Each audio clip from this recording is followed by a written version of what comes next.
بسم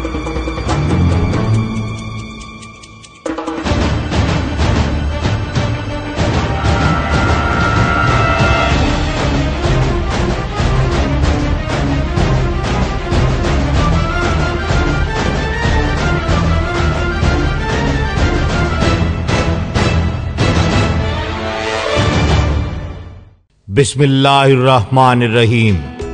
معزز ناظرین،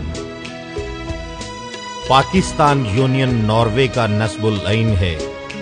ناروے میں پاکستانی بھائیوں کی فلاح و بہبود اور نئی نسل کو وطن عزیز کی تاریخ سے آگاہ رکھنا۔ اور جیسا کہ آپ جانتے ہیں کہ پاکستان یونین ناروے عرصہ دراز سے وطن عزیز کی آزادی کا دن 14 اگست ملی جذبے اور شان و شوکت سے مناتی چلی آ رہی ہے۔ لہذا اس سال سے یہ فیصلہ کیا گیا ہے کہ 23 مارچ کا دن بھی اسی عزم اور دھوم دھام سے منایا جانا چاہیے، چونکہ 23 مارچ کی اہمیت بھی تاریخ میں کچھ کم نہیں ہے۔ چنانچہ آئیے دیکھتے ہیں کہ ہم پاکستانیوں کے لیے 23 مارچ کی اہمیت کس قدر ہے اور اس دن کا انعقاد کیوں کر ضروری ہے۔ قرارداد لاہور، جسے عام طور پر قرارداد پاکستان بھی کہا جاتا ہے، یہ قرارداد مسلم لیگ کی جانب سے 22 سے 24 مارچ 1940 کو منٹو پارک لاہور، جس کو اب اقبال پارک بھی کہا جاتا ہے، میں منعقد ہونے والے 3 روزہ سیشن میں پیش کی گئی۔ یہ قرارداد جناب AK فضل الحق اور محمد ظفر اللہ خان نے پیش کی، جس میں مطالبہ کیا گیا کہ مسلمانوں کے لیے ایک علیحدہ اور آزاد مسلم ریاست کا قیام عمل میں آنا چاہیے۔ اور یاد رہے کہ لفظ پاکستان کی تجویز 1933 میں چوہدری رحمت علی نے پیش کی تھی اور آخرکار قرارداد پاکستان میں اس لفظ کو تعبیر مل گئی۔ تو آئیے دیکھتے ہیں کہ اس پس منظر میں قائد اعظم محمد علی جناح کا موقف کیا تھا، وہ کیا کہتے ہیں۔ نمایاں تہذیب ثقافت کے باعث، اپنی زبان اور ادب کے باعث، اور اپنے فنون اور طرز تعمیر کے باعث ہم ایک قوم ہیں۔ ہمارا اپنا فن اور طرز تعمیر، اپنا نام، اپنی قدروں کا احساس، ہمارے قوانین اور ہماری اخلاقی قدریں، ہمارے رواج، ہماری تاریخ اور ہمارا سماج گواہ ہے کہ ہم ایک قوم ہے۔ ہمارے حوصلے اور ہماری امنگیں، ہم اور ہماری تاریخ، اور تاریخ میں ہمارا مقام، پھر ہمارا اپنا امتیازی اور نمایاں طریقہ زندگی کے بارے میں اور زندگی گزارنے کے بارے میں اس بات کے گواہ ہیں کہ ہم ایک قوم ہیں۔ 23 مارچ 1940 وہ تاریخی دن ہے جب بر صغیر کے مسلمانوں نے اپنی منزل کا تعین کیا اور صرف 7 سال بعد ہی دنیا کے نقشے پر ایک نیا آزاد ملک قائم کر کے دکھا دیا۔ 23 مارچ 1940 کی قرارداد پاکستان آج بھی جنوبی ایشیا میں مسلم قومیت کی ترقی کے حوالے سے ایک روشن چراغ کی طرح جگمگا رہی ہے۔ بانی پاکستان قائد اعظم محمد علی جناح آئینی، قانونی اور جمہوری راستے پر یقین رکھتے تھے۔ تحریک پاکستان کے زمانے میں بھی انہوں نے جمہوری فکر و نظر کے حوالے سے انگریز حکومت اور ہندو انتہا پسند اکثریت کی سیاسی، سماجی اور معاشرتی شدت پسندی کے باوجود ہمیشہ ہی اصولی سیاسی موقف کو سینے سے لگائے رکھا۔ قائد اعظم انتہائی مشکل سیاسی الجھنوں اور مسائل کو بڑی آسانی اور خوش اسلوبی سے حل کر لیتے تھے۔ حصول پاکستان کے ہر تاریخی مرحلے پر قائد اعظم کی تمام تر جد و جہد آئینی، جمہوری اور قانونی تقاضوں کو پورا کرتی رہی، لہذا آئینی اور قانونی فکری مزاج کے علمبردار ہونے کے باعث قائد اعظم تحریک پاکستان کے نازک ترین دور میں بھی نہ تو کبھی گرفتار کیے گئے، نہ ہی جیل میں ڈالے گئے، اور نہ ہی ان پر کبھی مالی یا سیاسی بددیانتی کے الزامات لگائے گئے۔ آج بھی قائد اعظم مسلمانان ہند کے دلوں پر حکمرانی کرتے ہیں۔ 23 مارچ 1940 سے قبل ڈاکٹر اقبال نے مسلمانان ہند کے سیاسی و معاشرتی آگاہی کے حوالے سے سر سید احمد خان کے کام کو آگے بڑھاتے ہوئے خطبہ الہ آباد میں 2 قومی نظریے کے خد و خال کی وضاحت کی اور جنوبی ایشیا میں مسلمانوں کے لیے ایک علیحدہ مملکت کی ضرورت پر زور دیا۔ اقبال ہندوستان میں مسلمانوں کی سیاسی جدوجہد کو کامیابی سے ہمکنار کرنے کے لیے قائد اعظم کے تدبر اور عظیم سیاسی فراست کو بہت اہمیت دیتے تھے۔ قائد اعظم جنوبی ایشیا میں مسلمانوں کو صفحہ ہستی سے مٹانے کی ہندو انتہا پسند تنظیموں کی سازشوں کے مقابلے میں مسلمانوں کی تقدیر بدلنے کے لیے تمام قوم کو ساتھ لے کر چلنا چاہتے تھے۔ اس لیے پہلے قدم کے طور پر انہوں نے ہندوستان میں مسلم لیگ کی تنظیم نو کی۔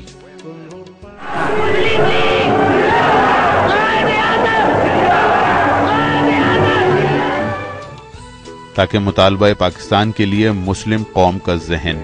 ہموار کیا جائے۔ قائد کی سیاسی بصیرت کے پیش نظر 1938 میں صوبہ سندھ میں بھی مسلم لیگ متحرک ہوئی، اور یہی وجہ ہے کہ مسلمانوں کے لیے ایک علیحدہ وطن کا مطالبہ بھی سب سے پہلے صوبہ سندھ کی جانب سے سامنے آیا۔ اس قرارداد کو معروف سیاستدان جی ایم سید کی طرف سے پیش کیا گیا تھا۔ قائد اعظم نے مسلمانوں کی تمام سیاسی، سماجی اور مذہبی تنظیم کو پاکستان کی آزادی میں مسلم لیگ کا ساتھ دینے پر آمادہ کرنے کی بارہا کوشش کی، اور اس کے نتیجے میں صرف چند جماعتوں کے علاوہ سارے ہندوستان کی مسلمان سیاسی و مذہبی جماعتیں قائد اعظم کی قیادت میں منظم ہو گئیں۔ اگست 1946 میں جب تحریک پاکستان ایک فیصلہ کن دوراہے میں داخل ہوئی تو بمبئی میں مسلمانوں کے ایک نمائندہ اجتماع سے خطاب کرتے ہوئے قائد اعظم نے تمام مذہبی اور سیاسی جماعتوں کی لیڈرشپ سے اپیل کرتے ہوئے کہا کہ آج ہمارے سروں پر سیاہ بادل کا ٹکڑا منڈلا رہا ہے۔ میں ایسے نازک حالات میں اسلامیان ہندوستان سے درخواست کروں گا کہ وہ آنے والے خطرات کو محسوس کریں اور اپنے اختلافات کو بھول کر شانے سے شانہ ملا کر سارے ملک میں متحد و منظم ہو جائیں۔ اس موقع پر میں خصوصیت سے جمعیت علماء ہند، مجلس احرار، خاکسار اور مسلم مجلس عمل سے اپیل کرتا ہوں کہ اسلام کی فلاح و سربلندی کے لیے مسلم لیگ کے پرچم تلے اکٹھے ہو جائیں۔ لیکن یہ اپیل بھی مسلم سیاسی لیڈروں پر بے اثر رہی۔ البتہ ان جماعتوں کی لیڈرشپ کی مخالفت کے باوجود ان جماعتوں سے ہمدردی رکھنے والے بیشتر عام افراد نے قائد اعظم کی اپیل پر لبیک کہتے ہوئے 1946 کے انتخابات میں آل انڈیا مسلم لیگ کے امیدواروں کے حق میں اپنے ووٹ کا استعمال کیا، اور اس طرح سے حصول پاکستان کی راہ ہموار ہوئی۔ آج قرارداد پاکستان سے تجدید عہد کا دن ہے، قائد اعظم کی فکر و فراست سے رہنمائی حاصل کرنے کا دن ہے، بانیان پاکستان کو خراج عقیدت پیش کرنے کا دن ہے۔ آج 23 مارچ کا دن قائد اعظم کی عظمت کے اعتراف کا دن ہے۔ ہم جانتے ہیں اور دنیا کا ہر فرد جانتا ہے کہ قائد اعظم ایک سچے انسان تھے، ان کا موقف بھی سچا تھا، اور اسی لیے اللہ تعالیٰ نے انہیں کامیابی سے سرفراز کیا۔ دور حاضر میں قائد اعظم نے یہ ثابت کر دیا کہ تدبر اور سیاست کی اساس سچائی ہے۔ سچائی قائد اعظم کا مؤثر ترین ہتھیار تھا، اور یہی سچائی کسی بھی شخص کے کردار کی بنیادی پہچان ہوتی ہے، کیونکہ قوموں کی تقدیریں کردار کی مناسبت سے ہی تشکیل پاتی ہیں۔ اور یہ کردار کیا ہے؟ قائد اعظم اسے ان الفاظ میں بیان کرتے ہیں: عزت نفس کا بلند ترین احساس اور اعلیٰ ترین وقار کا شعور، یقین محکم، کامل دیانتداری اور قوم کی اجتماعی بھلائی کی خاطر اپنی ذات کو مٹا دینے کا نام کردار ہے۔ آئیے آج ہم سب اپنے دلوں کو ٹٹولیں، اپنے دلوں کو جھوٹ، کھوٹ، بددیانتی، بدعہدی کی گندگی سے پاک کریں اور سچائی، وعدوں اور معاہدوں کی پاسداری اور دیانتداری کے کردار کو نہ صرف خود اپنائیں بلکہ اپنے آنے والی نسلوں میں منتقل کریں، اور زمانے کو بتا دیں کہ فکر قائد آج بھی پائندہ اور تابندہ ہے، اور قائد اعظم کے افکار اور ان کی تعلیمات کی روشنی کو فروغ دینا ہمارے قومی ذمہ داری ہے۔ پاکستان حاصل کرنے کے لیے ہم نے بہت قربانی کی ہے، مگر ہمیں پاکستان کو قائم رکھنے کے لیے ابھی اور قربانی کرنے ہوگی۔ مسلمان مصیبت میں گھبرایا نہیں کرتا۔ قائد اعظم مملکت پاکستان میں تمام مذاہب کے ماننے والوں کو مکمل آزادی اور اختیار دینے کے حق میں تھے۔ کیا آج ہم اس پر عمل پیرا ہیں؟ ہم قائد اعظم کے افکار جو اب بند فائلوں کی نظر ہو چکے ہیں، ان کو آزاد کرا کے دم لیں گے، بلکہ ہر پاکستانی پہ یہ ذمہ داری عائد ہوتی ہے کہ وہ قائد اعظم کو غلط روایات سے آزاد کرانے میں اپنا کردار ادا کرے، اور آج سے پوری قوم کے لبوں پر صرف یہی ایک نعرہ ہو: قائد اعظم کو رہا کرو، قائد اعظم کو رہا کرو۔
تو آئیے آج اس دن کی مناسبت سے یہ عزم کریں کہ ہم پاکستان یونین ناروے یعنی چیئرمین چودھری قمر اقبال اور ان کے تمام ٹیم ممبرز کے ساتھ وطن عزیز کی عظمت کے لیے کی جانے والی کوششوں میں شانہ بشانہ ان کا ساتھ دیں گے، چونکہ پاکستان یونین ناروے کا یہ قول ہے، وطن سے مہر و وفا جسم و جاں کا رشتہ ہے، وطن ہے باغ تو پھر باغ باں کا رشتہ ہے، وطن سے دور رہیں یا وطن میں بس جائیں، یہ مہرباں سے کسی مہرباں کا رشتہ ہے،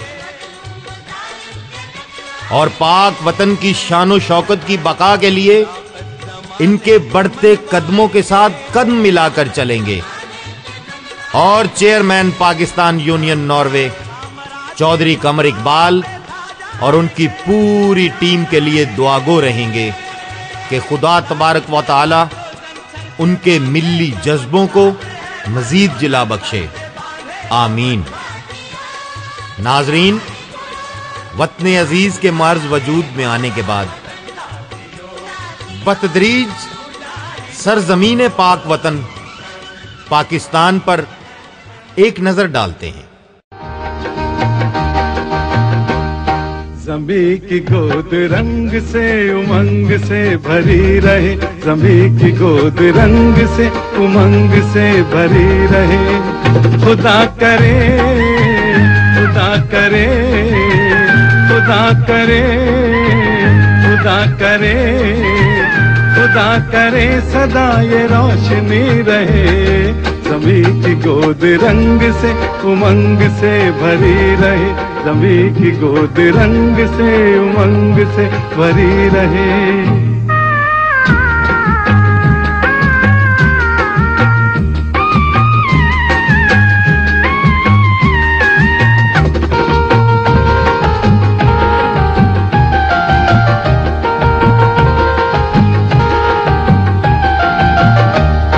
دلوں میں کوئی خواب تھا بسا ہوا،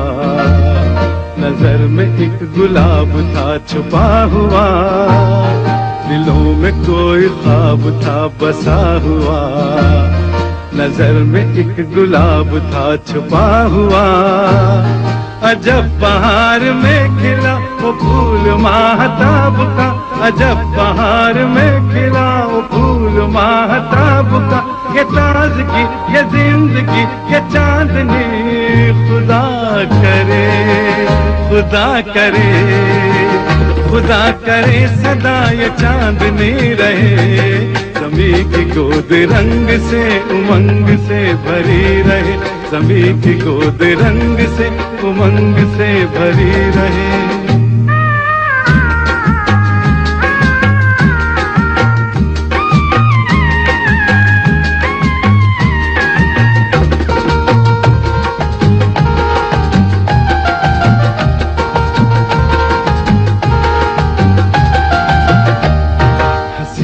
تر ہو پیرہن بہار کا،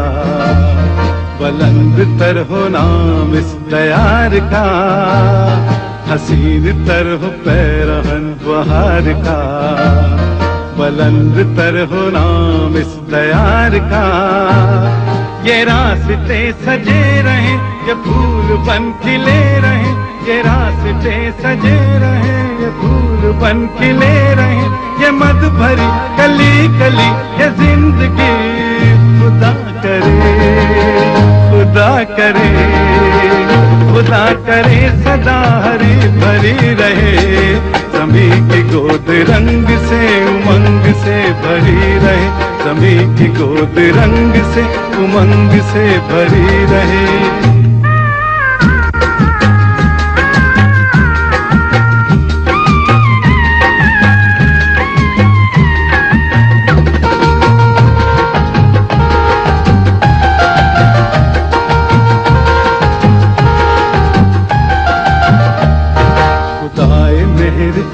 یہ نشانیاں